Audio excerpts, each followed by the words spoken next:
Hey there. Welcome to Chilling Lullabies. If you're listening tonight, it means the day is finally loosening its grip on you. The lights are low. The world outside is softened. Maybe rain is tapping gently against your window, or perhaps it's only the sound in your headphones. Steady and calm, like breathing. Before you drift too far, remember to like the video, subscribe if you haven't already, and let me know where you're listening from. I love reading your comments in the quiet hours. Now get comfortable. Let your shoulders sink. Take a slow breath in and out. This is a first story. In the far north of Berkshire County, where the forests grow dense and the roads narrow into forgotten ribbons of asphalt, there stands a house most people never notice. It isn't abandoned. It isn't ruined. There are no warning signs nailed to the trees, no broken windows or sagging porch rails. From the road, it looks like any other old New England home. White siding weathered to the color bone, black shutters slightly crooked, a pitched roof that has survived more winters than anyone remembers. The house sits a little too far back from the road, though, and the trees around it seem to lean inward, as if listening. Eleanor Price had lived there for 56 years. She moved in during the autumn of 1967, when the leaves burned red and gold, and her husband, Thomas, still laughed easily. Back then, the house smelled of fresh paint and sawdust. The floors creaked in a friendly way, like a body stretching after sleep. They raised 2 children there. They argued in the kitchen. They danced once, barefoot, to a radio balance on the counter during a power outage. And then, as houses often do, it watched quietly while time took its share. By the winter Eleanor turned 81. She was the only one left. Her mornings began before sunrise, not because she wanted them to, but because sleep no longer stayed. She would lie in bed beneath heavy quilts, listening to the slow tick of the clock on her nightstand and the subtle noises of the house waking with her. Pipes knocking, wood contracting, the faint whisper of wind threading through the eaves. She had learned the language of those sounds. Each one had meaning. Each one reassured her that the house was still alive. After rising, she shuffled into the kitchen and brewed tea she rarely finished. She sat at the small table by the window and watched the forest breathe. Branches swaying, shadows shifting, birds appearing and vanishing like passing thoughts. Silence, Eleanor believed, was never empty. It was layered, textured. If you listened long enough, it told stories. That morning, the silence felt attentive, not heavy, not threatening, just aware. She noticed it while doing the crossword she'd saved from Sunday. Her pen paused above the paper, hovering over a clue she had no intention of solving. The house creaked softly behind her. Eleanor didn't turn. Settling, she murmured, the way she always did. The word felt less convincing than usual. The mirror in the hallway had belonged to the house longer than Eleanor had. Thomas had told her that when they moved in, his voice filled with pride, as if he'd personally installed it sometime in the 1800s. Tall, narrow, framed in dark, would worn smooth by generations of passing hands. Eleanor disliked mirrors in general. They showed too much honesty. This one, though, had a habit she couldn't explain. Sometimes, when she passed in the late afternoon, that soft hour when daylight begins its slow retreat, her reflection lagged, only by a fraction of a second, a trick of aging eyes, she told herself. Still, she avoided it when she could. That morning, she didn't. As she walked toward the living room, she caught movement in the glass. Not her own. Smaller, lower to the ground. A shape passed behind her reflection. Eleanor stopped. The hallway was empty. Her heart beat once. Hard, then settled. "You're tired," she said aloud. "That's all." The mirror reflected her words back silently. For just a moment, so brief she might have imagined it, her reflection didn't blink when she did. The phone rang just after noon. It startled her enough that she nearly dropped her teacup. Few people called anymore. Most had passed on. Others had drifted away, lives moving faster than hers. She answered on the 5th ring. Hello. Breathing. Soft. Steady. At first, she thought the call had connected to an open line. Hello, she tried again. A faint sound came through, like fabric shifting or someone leaning closer. Then a voice. Mrs. Price, it said. It wasn't unfamiliar. That was what made Eleanor grip the phone tighter. Yes. A pause. You left the light on. The line went dead. Eleanor stared at the receiver long after the dial tone returned. Every light in the house was off. That night, rain arrived without warning. Not a storm. Not thunder. Just rain. It fell steadily, rhythmically, tapping the roof and windows like patient fingers. Eleanor welcomed it. Rain made the house sound fuller, less hollow. She prepared for bed early, moving slowly, deliberately, brushing her hair, folding her clothes, setting the alarm she never truly needed. As she turned off the lamp beside her bed, she noticed a glow beneath the bedroom door. Hallway light. She hadn't turned it on. Eleanor sat very still. The rain continued. After a long moment, she rose and opened the door. The hallway was lit, just as softly as always. Warm. Familiar. At the far end, the mirror waited. Her reflection stood there already, facing her, smiling. Not wide, not threatening, just knowing. Eleanor stepped back. The hallway light clicked off. The mirror returned to darkness. When Eleanor closed the door, the rain sounded louder than before. And beneath it, so faint she could almost miss it, the house exhaled. She did not sleep that night. And somewhere within the walls, something listened. Morning arrived the way it always did, quietly and without ceremony. Eleanor knew it was morning not because of light. The forest outside still held the gray-blue hush of early dawn, but because the house had changed its breathing. The slow, settled creaks of night were gone. In their place came softer sounds. Expansion. Waking. She lay still beneath her quilts, listening. The rain had stopped some time before sunrise, leaving behind a damp, earthy smell that crept through the open crack of her window. Somewhere, water dripped steadily, probably from the gutter by the back porch. A sound she'd fix later. Or forget. Eleanor eventually sat up, her joints protesting in familiar ways. The events of the previous night hovered at the edges of her thoughts, indistinct, like a dream already beginning to fade. The hallway light, the mirror, the smile. She told herself what she had told herself 100 times before. You imagined it. Old houses did strange things to old minds. Still, when she swung her feet to the floor, she avoided looking toward the door. The kitchen felt different that morning. Not wrong, just aware. Sunlight filtered through the curtains in thin, dusty beams. The table sat exactly where it always had. The chair cushions were slightly indented from her weight the day before. Everything was as it should be, and yet Eleanor had a distinct sensation of being expected. She moved slowly, kettle to stove, mug to counter, each action deliberate. When the kettle began to heat, she froze. Someone had already filled it. She stared at the water line, her reflection wavering on the surface. I must have, she whispered. The words echoed strangely in the quiet kitchen. The kettle began to whistle. Eleanor decided to air out the house. It was something Thomas used to do after storms, opening windows, letting the dampness escape. The memory brought a faint smile to her lips. Room by room, she worked her way through the house. The living room window opened with a familiar groan. Cool air rushed in, carrying the scent of wet leaves. Eleanor paused there, glancing at the armchair she still thought of as Thomas's. The cushion bore a shallow depression, as if someone had been sitting there. Her smile faded. She closed the window instead. The spare bedroom had been untouched for years. It was where her daughter, Margaret, had slept during summers home from college. Later, it had become a storage space.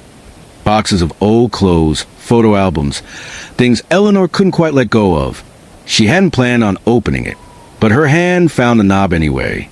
The door swung inward. The air inside was warmer than the rest of the house. The bed was made.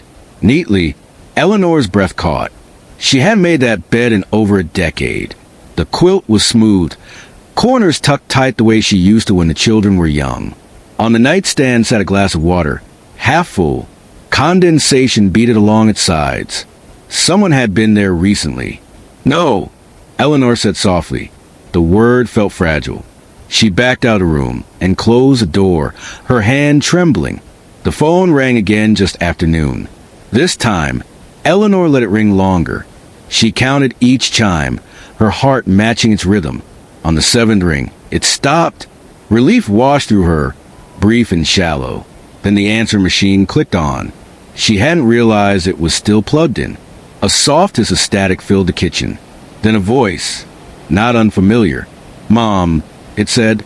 Eleanor sank into a chair. The voice belonged to Margaret. Her daughter had died 12 years earlier. The message continued, calm and gentle, distorted slightly as if traveling a long distance. "I'm home," the voice said. "You don't have to keep the rooms closed anymore." The tape clicked off. Silence rushed back in. Eleanor pressed her hands flat against the table, grounding herself in the solid wood. The house creaked approvingly. That afternoon, Eleanor found photographs she didn't remember taking. They appeared gradually, as if the house were placing them where she couldn't help but see. On the mantel, on the stairs, tucked carefully beside her bed. Each one showed a room in the house. And in each room, just barely visible, stood Eleanor, facing away from the camera. As evening fell, the forest outside grew quiet. Too quiet. No birds. No insects. Even the wind seemed to hold its breath. Eleanor sat in the living room, hands folded in her lap, staring at the hallway mirror from a distance. The surface shimmered faintly, not reflecting, remembering. When the first light in the house turned on by itself, Eleanor did not scream. She simply whispered, "I'm still here." The house responded with a gentle creak, deep within its walls, like a promise. Night returned gently, as if careful not to startle her. Eleanor noticed it first in the windows. The glass darkened until it no longer reflected the forest outside, only the room behind her. Lamps glowed like small islands of warmth in a widening sea of shadow. She left most of them off. Too much light made the house restless. That was a thought she did not remember learning, only knowing. She prepared a simple supper she barely touched. Bread, soup, the motions familiar enough to require no thought. As she ate, she became aware of another rhythm beneath the quiet. A faint sound, not dripping, not creaking, breathing. It came from the walls. Eleanor held her spoon midair, listening. The sound rose and fell slowly, like someone asleep in the next room. It wasn't loud enough to be alarming. In fact, it was almost comforting. "You're old," she told herself softly. "Old houses sound like people if you listen too long." The breathing continued. She dreamed before she fell asleep. That was unusual. Normally dreams waited until she crossed fully into rest. This time, images crept in while her eyes were still open. The hallway, longer than it should have been. Doors lining both sides, far more than the house actually had. Each one closed. Each one whispering. Names. Her name among them. Eleanor woke with a small gasp, her heart steady but alert. The breathing had stopped. In its place came something else. Movement. Inside the walls. Slow, deliberate shifting, as though something large were adjusting itself to be more comfortable. She did not get out of bed. She waited. Morning brought fog so thick it erased the forest entirely. Eleanor stood at the window, teacup warming her hands, and stared into the pale nothingness beyond the glass. The world felt smaller that way, safer. A knock came from somewhere inside the house. Not the door, the walls. 3 soft taps. Pause. 3 more. Eleanor turned slowly. "Thomas?" she asked before she could stop herself. The taps answered again. Closer this time. She followed the sound down the hallway, stopping in front of the bathroom door. The mirror above the sink was clouded, as if from a recent shower. A handprint appeared on the glass. From the inside, Eleanor stepped back. The handprint slowly faded. That afternoon, the voices began. At first, they were too soft to understand. Just murmurs woven into the house's natural sounds. Floorboards, pipes, wind. But as the hours passed, they sharpened. Distinct. Familiar. She heard Margaret laughing from the spare room. Heard Thomas clearing his throat the way he used to before speaking. Heard a child's footsteps racing down the stairs. Eleanor sat very still in her chair. "If I listen," she whispered, "you'll stop?" The voices grew clearer. They were not calling her. They were talking to each other. She found a journal in the attic that evening. She didn't remember going up the ladder. One moment she was in the hallway. The next she was kneeling amid dust and old trunks, the journal open in her hands. It was hers. The handwriting unmistakable. But the entries were wrong. They described days she didn't remember living. Conversations she didn't recall having. Meals cooked. Beds made. The final entry was written in fresh ink. The house is kinder when you listen. The house keeps us together. Eleanor closed the journal. The attic floor creaked beneath her knees. Below her, the house sighed. That night, Eleanor spoke aloud. "I remember you," she said into the darkness. "But I'm still me." The walls responded with a low, contented murmur. And somewhere deep within the house, something settled. Time began to soften. Eleanor noticed at first in small ways. The clock in the kitchen no longer seemed to move forward so much as drift. Minutes stretched thin, then folded in on themselves. Sometimes she felt she just sat down when dusk arrived. Other times, whole afternoons slipped past without leaving a trace in her memory. The house did not rush her. It never had. That realization came with unexpected warmth. She stopped keeping track of days. The mirror no longer frightened her. It still behaved oddly, of course. Reflections moved with a delay. Smiles appeared before she felt them form. But the unease had dulled, replaced by something closer to recognition. One evening, as rain returned in a steady whisper against the roof, Eleanor stood before the mirror and spoke. "Is this how it is now?" Her reflection watched her with calm patience. "Yes," it said. The voice did not come from the glass. It came from everywhere. Eleanor nodded, as if she'd expected that answer. Rooms began to change. Not dramatically. Not all at once. Subtle adjustments. The spare bedroom smelled faintly of Margaret's perfume. The living room radio hummed softly, though it was unplugged, playing a song Eleanor remembered dancing to decades ago. Photographs shifted on the walls, rearranging themselves into new histories. In one frame, Thomas's arm rested around Eleanor's shoulders, but her hair was gray, not dark. In another, Margaret stood beside her, older than she had ever lived to be. Eleanor studied these images without alarm. "Is this real?" she asked the house. "It can be," the walls replied. She slept better than she had in years. The breathing in the walls lulled her. The whispers softened into murmurs of reassurance.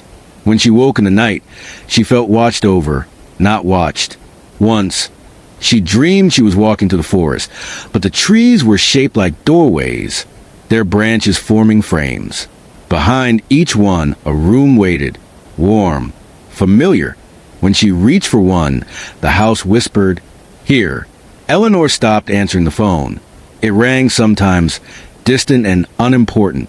Voices from outside the house felt thin, unreal, as though traveling from very far away.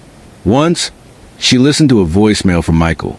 "Mom," he said, worry threaded through his words. "You haven't picked up. Please call me." Eleanor erased the message. The house creaked gently, approving. That night, she found herself standing in the hallway again.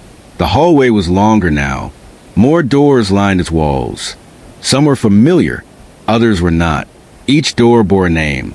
She read them slowly as she passed. Thomas, Margaret, Eleanor.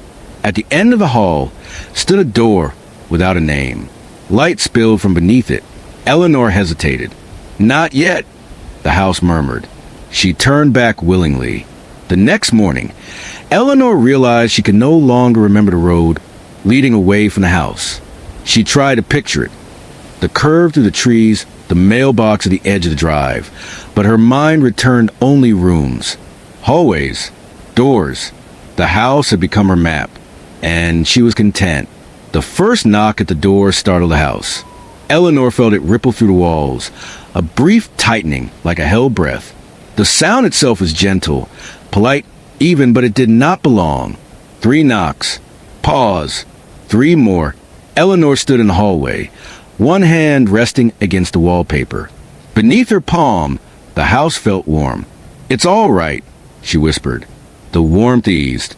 She hadn't opened the front door in weeks, maybe longer. Time outside the house had grown thin and unimportant, like a memory she no longer needed. The knocking came again. A voice followed.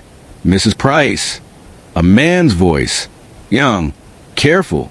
Eleanor frowned, trying to place it. "Mrs. Price, this is Officer Daniel Reeves. We just want to check on you." The house creaked low and deep. "Unhappy. They don't understand," Eleanor murmured. The walls answered softly. "They never do." Eleanor approached the door, but did not open it. Instead, she leaned close, resting her forehead against the cool wood. "I'm fine," she called. "You can go." Silence followed, then footsteps on the porch. A shift of weight, paper rustling. "We've had some calls," the officer said. "Your son's concerned." The word son felt distant. Michael's face surfaced briefly in Eleanor's mind, already fading. "I'm home," she replied. Behind her, the hallway lengthened slightly. The officer tried the doorknob. It did not move. The house had locked it long ago. Eleanor felt a flicker of something, not fear, but obligation. "They'll leave," she said. The walls whispered reassurance. And yet, the knocking returned later that afternoon. Louder, more insistent. Another voice joined the first. A woman's this time. Kind but firm. "Eleanor, please. We need to see you." The house's warmth dimmed. That evening, Eleanor dreamed of the road again. It stretched away from the house like a scar through the trees. Cars passed. People waved. The world moved quickly there. She stood at the edge of the driveway, unsure. Behind her, the house opened a door. Light spilled out, soft and golden. When she turned back, the road was gone. Morning arrived with flashing lights. Red and blue filtered to the curtains, painting the walls in unfamiliar colors. The house stiffened around her. Eleanor sat calmly in her chair as voices gathered outside. Radios crackled. Boots stepped on gravel. "They want to take you," the house whispered. "I know," Eleanor said. The front door shuddered as someone knocked hard. "Mrs. Price, please respond." Eleanor rose slowly and moved to the hallway mirror. Her reflection stood waiting. "You belong here," it said gently. She touched the glass. The house hummed. When the door finally opened, it did so easily. Too easily. Officer stepped inside and stopped. The house had changed. The hallway was longer than it should have been. Doors lined the walls where none had existed before. The air felt thick, resistant. "Ma'am," someone called. Eleanor stood at the far end of the hall. She smiled. Not wide, just knowing. The house closed its door behind them. The officers never agreed on what happened first. One said the hallway stretched as they walked it. Another swore it had always been that long. A third insisted there had been a staircase where none should have been. What they all remembered was the feeling. Pressure, not on the body, but on the mind. As if the house were gently, patiently persuading them to stay. Eleanor watched from her place near the mirror. She no longer felt the urge to explain. Words belonged to the outside. Inside the house, understanding moved without them. The first officer stepped forward. "Ma'am," he said again, softer now. "Are you hurt?" Eleanor smiled kindly. "No," she replied. "I'm held." The house pulsed at the word. The air grew warm, not stifling, comforting, like a room heated just enough to make you drowsy. One officer wiped sweat from his brow. Another leaned against the wall, surprised when it seemed to lean back. The wallpaper beneath his palms shifted, its pattern rearranging itself into something almost familiar. A childhood home, a kitchen long gone. He blinked hard and stepped away. "Something's wrong," he muttered. Eleanor shook her head. "Something's finished," she corrected. Doors open on their own. Not suddenly, not violently, slowly. Each revealed a room perfectly tailored to the person standing nearest. A boyhood bedroom, a first apartment, a place remembered more than remembered. One officer gasped quietly, staring into a room where his mother sat at a table, humming. The house breathed. Eleanor felt the shift then. A loosening. The house was no longer only holding her. It was sharing. She turned to the mirror. Her reflection looked older. Not weaker, fuller, rooted. Is this what I am now? Eleanor asked. The house answered through the floor, the walls, the glass. You are where memory rests. Outside, radios crackled uselessly. Inside, time folded. The officers' voices softened, then slowed. Their urgency dissolved into recognition. One by one, they stepped through doorways that closed behind them without a sound. Not trapped. Chose. Eleanor walked the hallway alone. New doors had appeared. New names. She touched one gently, feeling the steady warmth beneath the wood. The house was fuller now. Content. That night, the forest around the house grew thicker. Trees leaned closer. Roots shifted beneath the soil. Paths blurred from the road. The house became harder to see, as if it were learning to hide. Eleanor returned to her chair. She sat. She listened. The breathing in the walls had multiplied, layered and calm. The house was no longer lonely, and neither was she. Eleanor learned the truth slowly. The house preferred it that way. Truth, delivered gently, lasted longer. It began with the basement. She had avoided it for years, not out of fear, but because it felt unfinished, like a sentence that never quite ended. The door had always been there, narrow and plain, blending into the wall as if hoping to be overlooked. One evening, as rain returned in a soft, steady rhythm, the basement door stood open. Light spilled upward. Not bright, remembered. Eleanor descended the steps without hesitation. The air grew warmer with each one, humming faintly, as though the house were speaking in a language too deep for words. The basement was larger than it should have been. Stone walls curved gently inward, forming something like an embrace. Along them, shells had been carved directly from the rock, each holding an object, a child's shoe, a wedding ring, a cracked watch still ticking. Eleanor understood without being told. These were anchors. Every soul of the house kept left something behind, not as a trophy, but as a memory made solid. She touched the watch. The ticking synced with her heartbeat. At the center of the basement stood a table. Upon it lay blueprints, not a house as it was now, but of something older, smaller, a single room. Written in the margins were notes in careful handwriting. Places where grief gathers must be given shape. Memory needs walls. The lonely must be held. Eleanor recognized the hand, her own, from long before she remembered. The house showed her then, not in images, in feelings. Long ago, before roads and towns pressed close, the land itself had learned to listen. People came here burdened by loss, by memories too heavy to carry alone. They stayed. Some left lighter. Some never left at all. The house was not built to trap. It was built to keep what the world discarded. Eleanor sank onto the basement steps. So I chose this, she said.